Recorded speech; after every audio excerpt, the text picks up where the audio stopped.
నమస్తే. డజన్ల సంఖ్యలో కంపెనీలు, కోట్ల రూపాయల్లో లావాదేవీలు. సర్కార్ ఖజానాకు మాత్రం పైసా పన్ను జమ కాదు. వ్యాపార ప్రపంచంలో అనితర సాధ్యమైన మహామాయ వ్యూహానికి రూపకల్పన చేశారు సుజన. పన్నుల ఎగవేతకు, చట్టాలను ఎగతాళి చేసేందుకు, బ్యాంకులను మభ్యపెట్టేందుకు, అధికారులను అయోమయంలోకి నెట్టి కోట్లు దండుకునేందుకు ఆయన రచించిన వ్యూహం అంటూ ఏమీ లేదు. దట్ ఈజ్ సుజన.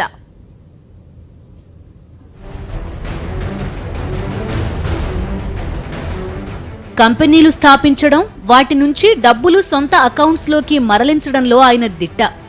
బ్యాంకుల వద్ద రుణాలు తీసుకునేందుకు కోట్ల టర్నోవర్ చూపిస్తారు, కానీ అదే పన్నులు కట్టేటప్పుడు మాత్రం తప్పుడు లెక్కలతో పన్ను ఎగ్గొట్టేందుకు వ్యూహం రచిస్తారు. ఇందుకు సుజనా చౌదరి ఉపయోగించుకున్న మార్గం సర్క్యులర్ ట్రేడింగ్. అసలు ఈ ట్రేడింగ్ అంటే ఏమిటి? సుజనా ఎలా దీన్ని అమలుపరిచారు? ఇప్పుడు ఇవన్నీ ప్రైవేట్ లిమిటెడ్ కంపెనీసే. వీళ్ళకి ఆర్డర్స్, నాకు ఒక ఆర్డర్ రాగానే నేనేం చేస్తానంటే నాకు దగ్గర ఉన్న కంపెనీస్లో ఏ అనే కంపెనీకి ఇస్తాను. వెంటనే నేను లోన్ తీసుకుంటాను. నాకు ఎంత వచ్చింది, ఈ ఆర్డర్ వచ్చిందని చెప్పి బ్యాంక్స్కి వెళ్ళి నేను లోన్ తీసుకుంటాను. ఇప్పుడు నేను ఏకి ఇచ్చాను కదా ఆర్డరు, ఏం చేస్తుంది, ఈ ఆర్డర్ తీసుకెళ్ళి మళ్ళీ అదే కంపెనీలో పెట్టి, బ్యాంకులో పెట్టి మళ్ళీ బ్యాంక్ నుంచి లోన్ తీసుకుంటుంది. ఆ తర్వాత వీళ్ళు వాళ్ళ కింద కంపెనీకి ఇస్తారు. ఇట్లా ఒక్కొక్క కంపెనీకి షిఫ్ట్ అవుతూ పోతూ ఉంటాయి. ఇట్లా నా దగ్గర ఈ 120 కంపెనీల్లో ఒక 6 నుంచి 7 కంపెనీలు ఈ కాంట్రాక్ట్ వాల్యూ 100 కోట్లు అనుకుందాం, 600 కోట్ల రూపాయలు బ్యాంక్స్ నుంచి లోన్ తీసుకునే అవకాశం ఉంది. సో ఈ మేనేజర్లకి ఒకే ప్రాజెక్ట్కి ఇస్తున్నామా అనేది తెలియడానికి కూడా అవకాశాలు తక్కువ. ఈ దందాలో కంపెనీలు ఉంటాయి, పేరుకు మాత్రమే. భౌతిక వస్తువులు ఎక్కడా ఉండవు. లావాదేవీలు మాత్రం సాగుతాయి. కొనుగోళ్లు, అమ్మకాలు అన్నీ కాగితాలపైనే. రసీదులు సృష్టిస్తారు, పన్నుల రాయితీలు పొందుతారు, భారీ టర్నోవర్ చూపిస్తారు, బ్యాంకు రుణాలు కొల్లగొడతారు. ఈ మొత్తం ప్రక్రియను అర్థం చేసుకోవడం సామాన్యులకు అసాధ్యం.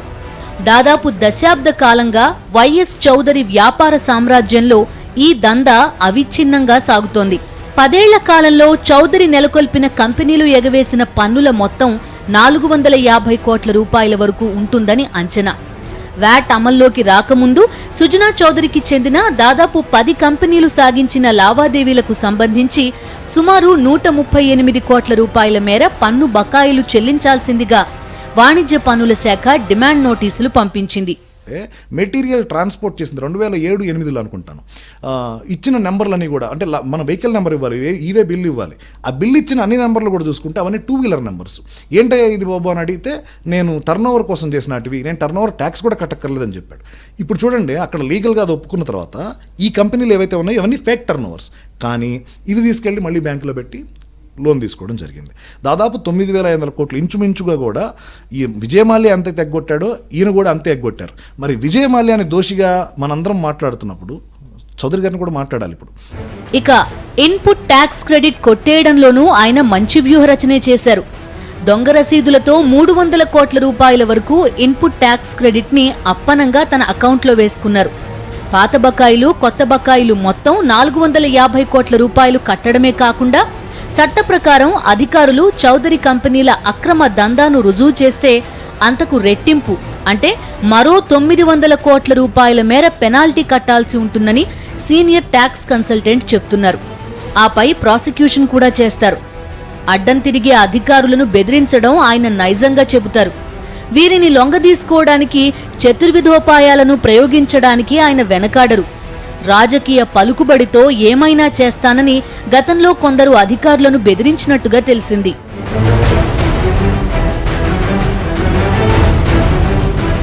సుజనా చౌదరి సృష్టించిన కంపెనీలు ఎన్ని ఉన్నాయో ఎవ్వరికీ తెలియదు.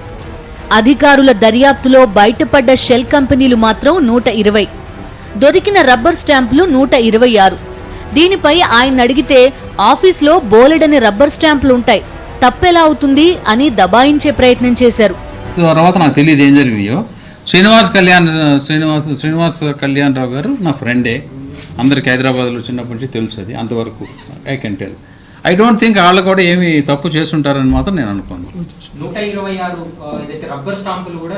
అవునండి, కన్సల్టెంట్స్ దగ్గర ఉంటాయండి ఎన్నైనా. ఓకే, వ్యాట్ కి పూర్వం అమల్లో ఉన్న ఆంధ్రప్రదేశ్ జనరల్ సేల్స్ ట్యాక్స్ విధానం ప్రకారం ఒక కంపెనీ ఉత్పత్తుల అమ్మకం తొలి దశలోనే అమ్మకం పన్ను చెల్లించాల్సి ఉంటుంది. ఆ తర్వాత అంచెల్లో ఇదే ఉత్పత్తి విక్రయాలపై పన్నుభారం ఉండదు. ఈ వెసులుబాటును అవకాశంగా తీసుకున్న సుజనా చౌదరి వందల కొద్దీ ప్రొడక్ట్స్ తయారీ కంపెనీలను సృష్టించాడు. ఆ కంపెనీల్లో కొన్ని నిజంగా వస్తు ఉత్పత్తిలో ఉన్న కంపెనీలైతే మెజారిటీ కంపెనీలు కాగితం కంపెనీలు. ఈ కంపెనీల మధ్య సాగే లావాదేవీల రసీదుల్లో తొలి అమ్మకం ఎక్కడ జరిగిందో ఎవరికీ తెలియదు. ఈ కంపెనీ పద్దుల పుస్తకాలు చూసినా రెండో శ్రేణి అమ్మకాలే ఉంటాయి. అంటే పన్ను చెల్లించాల్సిన అవసరం ఉండదన్నమాట. తన సొంత కంపెనీలకు సంబంధించిన ఉత్పత్తులను కూడా ఇదే పద్ధతిలో ఆయన మార్కెట్లకు తరలించేవాడు. ఆయన కంపెనీల దందాకు నోటీసులు కూడా జారీ చేశారు. అయినా ఆయన కంపెనీల నుంచి ఎలాంటి స్పందన ఉండదు. పైగా నోటీసులు ఇచ్చిన అధికారులను తెలుగుదేశం అండదండలతో బెదిరించేవారట. దీంతో అధికారులు నోటీసులు ఇచ్చినా పన్నులు వసూలు చేసే ధైర్యం ఉండేది కాదట. ఇది సుజనా మాయాజాలంలో ఒక చిన్న భాగమే. పన్నులు కట్టరు, అడిగిన అధికారుల్ని బెదిరిస్తారు. పేరుకు మాత్రమే వేరువేరు కంపెనీలు, చిరునామా అంతా ఒకటే. పైగా అసలు తన ఆఫీస్ ఉన్న బిల్డింగే తనది కాదని చెప్తారు. మరి ప్రభుత్వ అధికారులు నోటీసులు పంపింది ఏ కంపెనీకి? ఏ కంపెనీ ఎంతెంత పన్ను బకాయిలు పడ్డాయి? సుజనా చెప్పింది నిజమే అనుకుంటే అందులో వేరే వేరే కంపెనీలు ఉంటే ఎన్ఫోర్స్మెంట్ డైరెక్టరేట్ అక్కడే దాదాపుగా 120 షెల్ కంపెనీలు సుజనా గ్రూప్కు అనుబంధంగా ఉన్నాయని ఎలా తేల్చింది? అంటే సుజనా చెప్పిన మాటల్లో అబద్ధం ఉందా, లేక ఈడీ ప్రకటించిన ప్రెస్ రిలీజ్ రాంగ్ గా ఉందా? కానీ వాస్తవంగా ఈ బిల్డింగ్ లో ఉన్న షెల్ కంపెనీల డైరెక్టర్లు వేరువేరు. కానీ షెల్ కంపెనీల అడ్రస్ మాత్రం ఒక్కటే. అది నాగార్జున హిల్స్ లోని ప్లాట్ నంబర్ 18. గతంలో ఇదే అడ్రస్ కి వాణిజ్య పన్నుల శాఖ డిమాండ్ నోటీసులు పంపింది. అప్పుడు పన్నులు కట్టలేదు. పంపిన నోటీసులకు కనీసం స్పందించలేదు సుజనా గ్రూప్ కంపెనీలు. అదే బిల్డింగ్ లో ఉన్న 1 కాదు 2 కాదు మొత్తం 13 కంపెనీలు ఈ డిమాండ్ నోటీసులు అందుకున్నాయి. అది కూడా ఏపీ జీఎస్టీ కింద వాణిజ్య పన్నుల శాఖ పన్నులు కట్టాలని డిమాండ్ నోటీసులో పంపింది.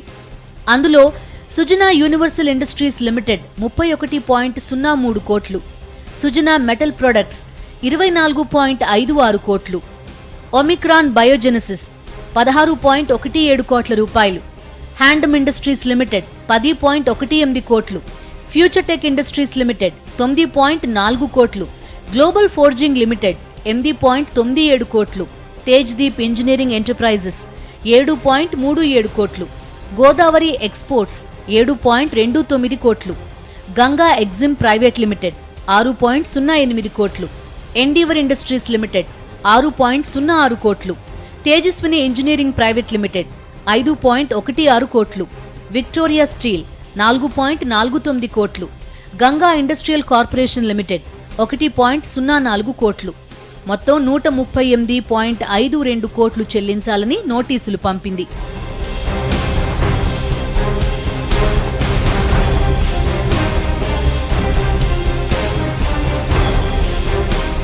అయితే ఇందులో కొన్నింటిపై ఆయన కోర్టుకు వెళ్లి స్టే తెచ్చుకున్నారు. స్టే తెచ్చుకోని వాటి విషయంలోనూ అధికారులు ముందుకు కదలకపోవడం ఇక్కడ ఆశ్చర్యం కలిగించే విషయం. అసలు కథ ఇక్కడే ఉంది. వ్యాట్కు పూర్వం అమల్లో ఉన్న ఆంధ్రప్రదేశ్ జనరల్ సేల్స్ ట్యాక్స్ విధానం ప్రకారం ఒక కంపెనీ ఉత్పత్తుల అమ్మకం తొలి దశలోనే అమ్మకం పన్ను చెల్లించాల్సి ఉంటుంది. ఆ తర్వాత అంచెల్లో ఇదే ఉత్పత్తి విక్రయాలపై పన్ను భారం ఉండదు.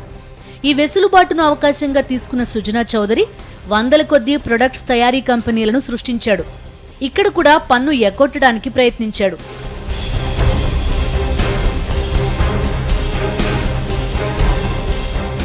ఇక అప్పట్లో సుజనా కంపెనీలపై పాత కేసులు అనేకం ఉన్నా వ్యాట్ కింద కూడా ఆయన కంపెనీలకు రిజిస్ట్రేషన్ లభించడం మరో విశేషం. దాదాపు 28 కంపెనీలు అలా రిజిస్ట్రేషన్ చేయించబడ్డాయి. అయితే సర్క్యులర్ ట్రేడింగ్లోని కంపెనీలు బోగస్ ఇన్వాయిస్తో భారీ మొత్తంలో ఇన్పుట్ ట్యాక్స్ క్రెడిట్ని క్లెయిమ్ చేయాలంటే సదరు కొనుగోలు చేసిన వస్తువులపై వాటిని విక్రయించిన సంస్థ అవుట్ ట్యాక్స్ పే చేసి ఉండాలి. ఈ సుజనా బోగస్ దందాలో ఏ సంస్థ ఏ పన్ను చెల్లించలేదు. ఈ విధంగా దాదాపు 300 కోట్ల రూపాయల మేరకు సుజనా చౌదరికి చెందిన కంపెనీలు ట్యాక్స్ క్రెడిట్ తీసుకున్నట్టుగా తెలిసింది. దీంతో ప్రభుత్వ రాయితీ దారుణంగా దుర్వినియోగం చేశారు సుజనా. దానిపై మాత్రం నోరు మెదపడం లేదు. పైగా కంపెనీలు పెట్టడం నేరమా అని ప్రశ్నించడం ఆయన వంతైంది. కోట్లలో రుణాలు చెల్లింపుల విషయంలో డిఫాల్టర్. వివరాల్చిన బ్రేక్ తర్వాత స్టే ట్యూన్డ్.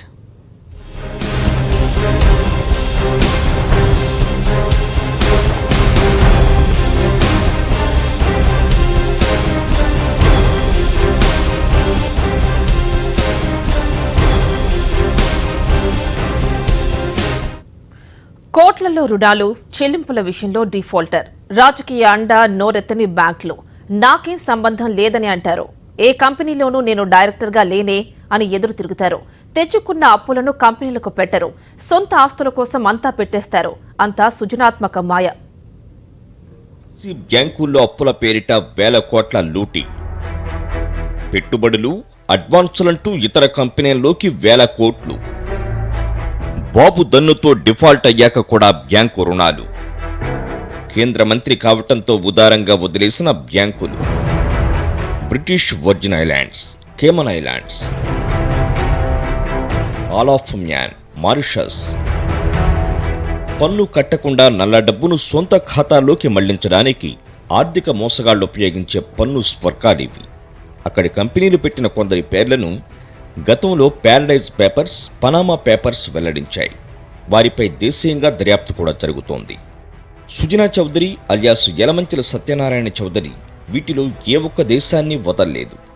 దాదాపు అన్ని పన్ను స్వర్గాల్లోనూ పదుల కొద్ది కంపెనీలు పెట్టేశారు. బినామీలను పెట్టి తాను బయటపడకుండా నడిపిస్తున్నారు. దేశంలో బ్యాంకులు, ఆర్థిక సంస్థల నుంచి రుణాల రూపంలో కొల్లగొట్టిన వేల కోట్ల రూపాయల్ని గురుసుకట్టు కంపెనీల ద్వారా తన సొంత ఖాతాలోకి మళ్లించారనే ఆరోపణలకు ఇటీవల ఎన్ఫోర్స్మెంట్ డైరెక్టరేట్ జరిపిన సోదాల్లో ఆధారాలు దొరికినట్లుగా తెలుస్తోంది. ముఖ్యమంత్రి చంద్రబాబు అమితంగా ఇష్టపడే సింగపూర్తో ప్రారంభిస్తే ప్రపంచంలో ఏ దేశాన్ని వదలకుండా సుజనా చౌదరి పలు కంపెనీలు పెట్టారు. బ్యాంకులు, ఆర్థిక సంస్థల నుంచి తీసుకున్న దాదాపు 9,500 కోట్ల మేర రుణాలలో అత్యధిక మొత్తాన్ని ఈ కంపెనీల ద్వారా తన సొంత ఖాతాల్లోకి, కావలసిన వారి ఖాతాల్లోకి మళ్లించారు. సుజనా చౌదరి రుణాల చెల్లింపులో ఇప్పటికే డిఫాల్ట్ అయ్యారు. కానీ దేశంలోని ఏ ఒక్క బ్యాంకు ఆయన్ను ఉద్దేశపూర్వకంగా పన్ను ఎగవేతదారుగా ప్రకటించలేదు.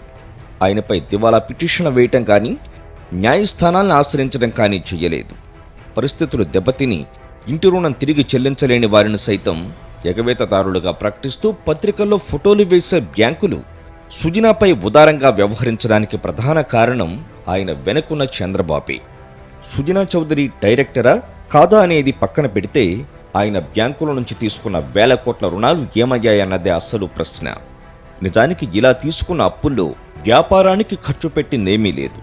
ఇవన్నీ దేశంలో సుజనాకు చెందిన పలు షెల్ కంపెనీల్లోకి అడ్వాన్సులు, లోన్లు, ఇంటర్ కార్పొరేట్ ఇన్వెస్ట్మెంట్ల పేరిట మళ్లిపోయాయి. అక్కడి నుంచి విదేశీ అనుబంధ సంస్థలోకి వెళ్ళాయి. మొదట అనుబంధ సంస్థలోకి మళ్లించటం, తరువాత తనకు సంబంధించిన వేరే ప్రైవేటు కంపెనీలోకి మళ్లించడం, అక్కడి నుంచి సొంత ఆస్తులు పెంచుకోవటం ఆయనకు పరిపాటే. నిజానికి గడిచిన 2 ఏళ్లుగా సుజనా గ్రూపు ఆర్ఓసీకి కూడా బ్యాలెన్స్ షీట్లు, వార్షిక రిటర్నులు సమర్పించడం లేదు. ఎందుకంటే వాటిని అందజేస్తే మొత్తం వాస్తవాలు తెలియజేయాల్సి ఉంటుంది. సుజనా కంపెనీల ఖాతాలు చూస్తే అనుబంధ కంపెనీల ద్వారా భారీగా పెట్టుబడులు పెట్టినట్లు కనిపిస్తోంది. కానీ ఆ పెట్టుబడులు తీసుకున్న కంపెనీల కార్యకలాపాలు మాత్రం కనిపించవు. చివరికి అంత పెట్టుబడి తీసుకున్న కంపెనీలు కూడా నష్టాలు ప్రకటించడం, మెల్లగా వాటిని మూసేయటం అంతా పద్ధతి ప్రకారం జరిగిపోతోంది. చివరికి ఆ డబ్బులు చేరాల్సిన వారికి చేరిపోతాయి.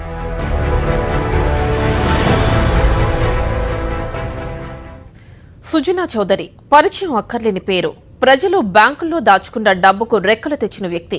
1 కాదు 2 కాదు, ఏకంగా 6,000 కోట్ల మేర బ్యాంకులకు కుచ్చుటోపి పెట్టాడంటూ సాక్షాత్తు ఈడీనే గగ్గోలు పెడుతోంది. ఇన్నాళ్లు రాజకీయాల్లోనే చంద్రబాబుకు సన్నిహితుడు అనుకున్నారు. కానీ తీగ లాగితే అన్ని విషయాల్లో చంద్రబాబుకు అత్యంత సన్నిహితుడని సుజనానేనని తేలుతోంది. ప్రజాస్వామ్య విలువలు, బ్యాంకులను, దేశాన్ని కాపాడతారని ప్రతి ప్రెస్ మీట్లో చెప్పుకొచ్చే చంద్రబాబు సుజనా ఎపిసోడ్లో మాత్రం తేలుకుట్టిన దొంగల గుమ్మనకుండా ఉన్నారు.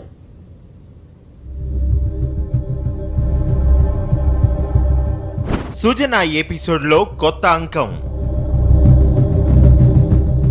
6,000 కోట్లు హాంఫర్ట్ చేశారని తేల్చిన ఈడీ.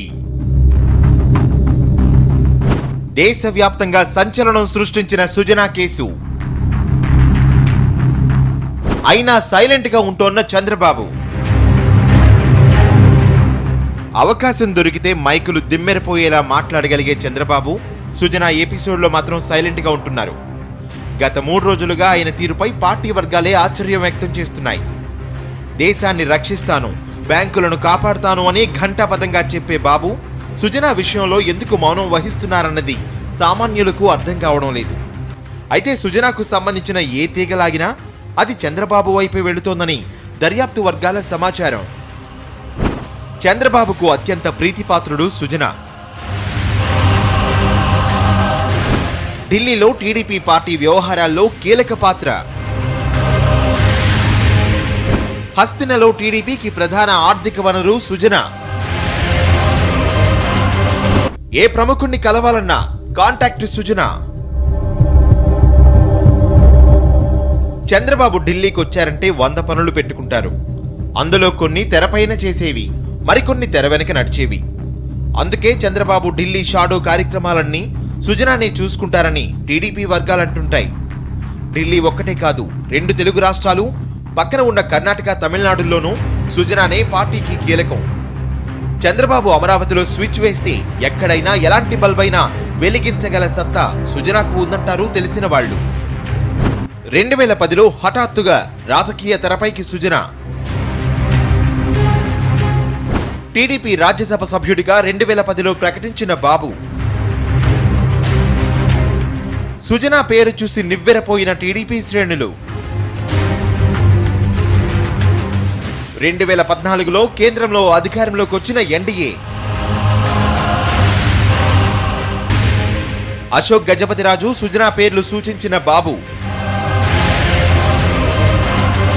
సుజనా పేరు వద్దే వద్దని తేల్చి చెప్పిన కేంద్ర వర్గాలు. అయినా సుజనానే కేంద్ర మంత్రిని చేయాలని బాబు ఒత్తిడి. అప్పటికప్పుడు 133 కోట్ల బకాయిలు చెల్లించిన సుజనా. బకాయిలు లేవు, మంత్రి పదవి ఇవ్వాలని మళ్లీ ఒత్తిడి. 2016లో మరోసారి సుజనాకు రాజ్యసభ సభ్యత్వం. వద్దని ఎంత ఒత్తిడి వచ్చినా వినిపించుకోని చంద్రబాబు. సుజనా ఆర్థిక ఎదుగుదలకు రాజకీయాన్ని జోడించారు చంద్రబాబు. పదవుల్లో, అది కూడా ఉన్నతమైన కేంద్ర మంత్రి పదవుల్లో ఉంటే ఎంత డబ్బైనా సంపాదించుకోవచ్చన్న విషయం తెలిసిన వ్యక్తి చంద్రబాబు. అందుకే బ్యాంకులను నిండా ముంచిన సుజనాకు ఊరట కల్పించేలా పావులు కదిపారు చంద్రబాబు. వేలాది కోట్ల అప్పులు, కంపెనీల పేర్ల మీద ఉన్న సుజనాను తెలివిగా కేంద్ర మంత్రి పదవిలో కూర్చోబెట్టారు. కేంద్రం వద్దు వద్దన్నా పదవి ఇప్పించారు. ఫలితం సుజనాపై ఒత్తిడి చేసే శక్తిని బ్యాంకులు కోల్పోయాయి. ఇచ్చిన అప్పు తిరిగి కట్టమని చెప్పి ధైర్యం చేయలేకపోయాయి. బ్యాంకుల నుంచి వచ్చిన డబ్బు ఏమైంది? ఏకంగా 6,000 కోట్లు ఎక్కడికి తరలించారు? చంద్రబాబు హైదరాబాద్ ఇంటి ఖర్చు ఎవరిది? కర్ణాటక, గుజరాత్ కాంగ్రెస్ ప్రచారానికి ఎవరు ఖర్చు పెట్టారు? తెలంగాణ కూటమి ప్రచార ఖర్చుకు డబ్బెక్కడిది? హెలికాప్టర్లు, డబ్బుల మూటలు ఎక్కడి నుంచి వచ్చాయి? బ్యాంకుల నుంచి వచ్చిన సొమ్ములో సగం వాటా చంద్రబాబు కోసం ఖర్చు పెట్టారంటారు తెలిసిన వాళ్ళు.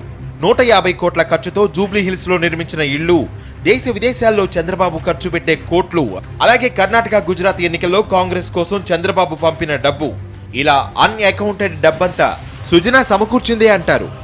కొంత సొమ్మును రాజధాని భూములు, ఎమ్మెల్యేలను కొనుగోలు చేయడానికి కూడా వినియోగించారంటారు. అంతేకాదు ఇప్పుడు తెలంగాణలో కూటమి ఖర్చు కూడా సుజనానే భరిస్తున్నారంటారు. టెర్రరిస్టుల కన్నా ఇంకా ప్రమాదకరమైనటువంటి వ్యక్తులు. ఈ దందాలన్నీ చంద్రబాబు తెలుసు, నేనేం తెలియకనే కాదు అయినా కూడా పెద్దపీట వేసి ప్రోత్సహించారు. బికాజ్ తెలుగుదేశం పార్టీకి తను బాగా ఫండ్ చేశాడు. గతంలో సుజనా గురించి చంద్రబాబు మాటలను రామచంద్రయ్య గుర్తు చేస్తున్నారు. ఇది నేను కోట్ చేస్తా, పార్టీకి ఆర్థికంగా సహాయం చేసేవారు అవసరం. ఆర్థిక వనరులు సమకూరుస్తున్న సుజనా చౌదరికి రాజ్యసభ పదవి ఇవ్వడం న్యాయమే అని వివరణ ఇచ్చాడు. తన అవినీతి తప్పులపై ప్రజల దృష్టిని మరల్చడానికి పక్కవారిపై నిందలు వేసే చంద్రబాబు సుజనా విషయంలో బయటపడ్డ విషయాలతో ఆందోళనకు గురయ్యారని చెప్తున్నారు. ఏ విషయం అయితే బయటకు రావద్దో అదే బయటకు వచ్చిందని, దీనిపై పార్టీ నేతలు కూడా ఏం మాట్లాడొద్దని చెప్పినట్లు తెలిసింది.